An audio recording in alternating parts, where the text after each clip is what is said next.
எல்லாம் கைக்கு வர நேரம்பா, இப்படி பண்ணிட்டாங்கப்பா, மிரட்டுறாங்க என்று பெண் விவசாயி கதறி எழுத சோகம்.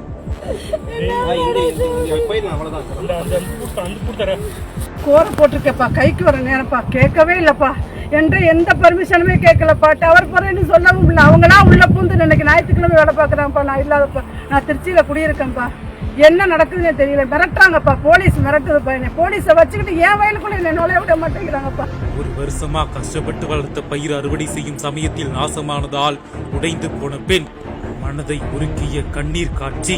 சொல்லாம நுழையிறாங்களே, நான் என்ன செய்வேன்? சொல்லாம நுழைஞ்சா நான் எந்த கோர்ட்டுக்கு போறது?